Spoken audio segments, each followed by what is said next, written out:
नमस्कार बंधुरा रान्नाघर থেকে আবার একটা রেসিপি নিয়ে চলে এসেছি। আজকে বানাবো মসুর ডালের ভাপা পুলি পিঠা। তা দেখুন কিভাবে বানালাম, তা ভিডিওটা শেষ পর্যন্ত দেখতে থাকুন। ভাপা ডাল পুলি পিঠা বানানোর জন্য প্রথমে মসুর ডালটাকে দেখুন এখানে কড়াইতে দিয়ে নেব, দিয়ে ডালটা হালকা একটু সেদ্ধ করে নেব। জল দিয়ে দেব, জল বেশি দেব না, অল্পই দেব। এবার সামান্য একটু হলুদ গুঁড়ো দিয়ে দেব আর 4টে কাঁচা লঙ্কা দেব, দিয়ে ডালটাকে এবার একটু সেদ্ধ করে নেব। ডালটা হাফ সেদ্ধ হয়ে গেছে, বেশি সেদ্ধ করব না। দেখো একটু জল আছে, এবার এই জলটা শুকনো পর্যন্ত একটু অপেক্ষা করব। দেখুন শুকনো হয়ে গেছে, এবার এটা অন্য একটা পাত্রের মধ্যে ঢেলে নেব। দেখুন ডালটা অন্য পাত্রে ঢেলে দিয়েছি। এবার ডালের মধ্যে আমি একটু আলু সেদ্ধ দেবো, 4টে আলু সেদ্ধ আছে, মানে 2টো আলুকে এভাবে কেটে নিয়েছি, কেটে একটু সেদ্ধ করে নিয়েছি।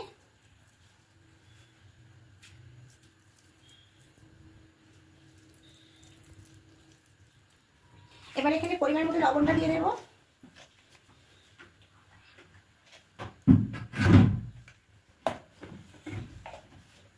একটু গোলমরিচ পাউডার দেব,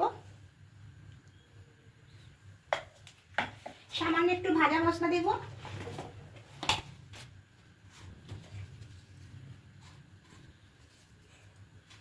এবার একটু সরষের তেল দেব,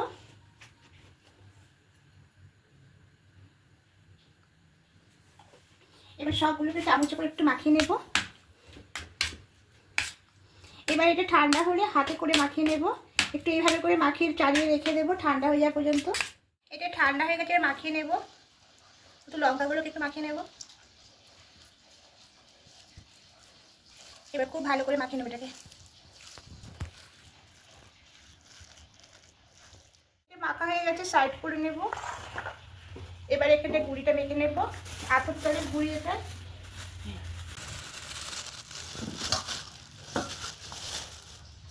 এখানে পরিমাণ মতো লবণটা নিয়ে নেব, দিয়ে খুব ভালো করে মাখিয়ে নেব।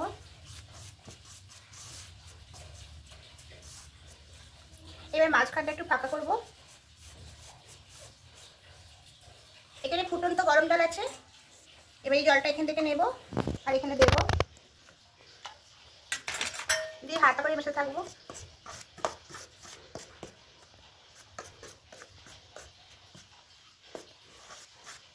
আবার নেবে জল,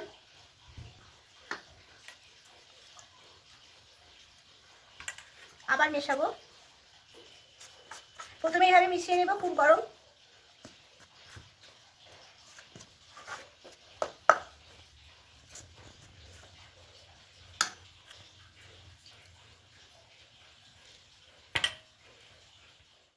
এবার হাতে করে মাখিয়ে নেব। ডোটা খুব ভালো করে করে নিয়েছি।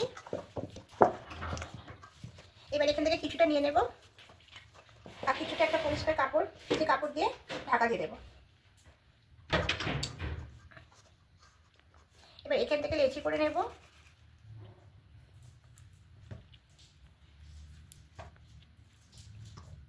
সবগুলো দেখুন লেচি এভাবে করে নিয়েছি।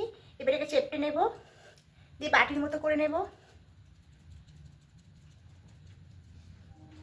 এবার এখানে ডালের পুরটা দিয়ে দেব,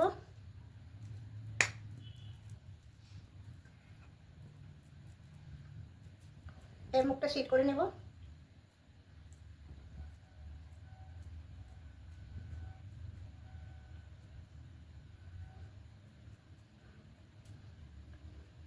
এবার 2 হাতে চেপে দেব।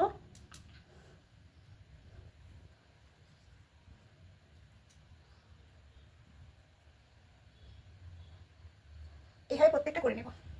ডাল পিঠেগুলো একদম দেখুন তৈরি করা হয়ে গেছে ডাল পুর দিয়ে। এবার এখানে একটা বাটি নিয়েছি, বাটির মধ্যে সাদা তেল দিয়ে একটু হাতে করে ভালো করে লাগিয়ে নেব।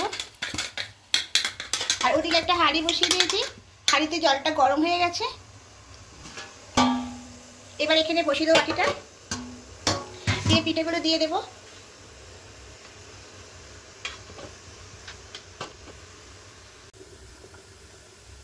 কিছুটা দিয়ে দিয়েছি, এবার উপর দিয়ে ঢাকা দিয়ে দেবো। এর উপরে ভারী একটা কিছু দিয়ে দেবো, দিয়ে 10 মিনিট রেখে দেবো। এবার ঢাকাটা খুলে নেব, গ্যাসটা কমিয়ে দেবো একটু।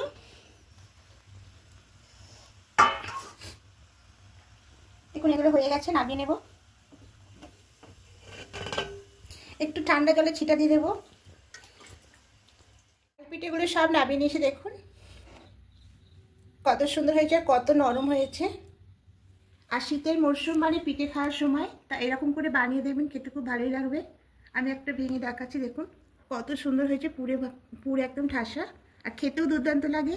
আর যদি ভালো লাগে বন্ধুরা অবশ্যই কমেন্ট করে জানাবেন। আপনাদের কমেন্ট পেলে আমার খুব ভালো লাগে, রান্না করতে আরও উৎসাহ বেড়ে যায়। আর নতুন বন্ধুরা যারা এখনও সাবস্ক্রাইব করেননি অবশ্যই সাবস্ক্রাইব করবেন। আমি আরও নতুন নতুন রেসিপি আপনাদের সামনে নিয়ে আসবো। নেক্সট রেসিপি নিয়ে আবার আমি আসবো। আজকের মতো টাটা।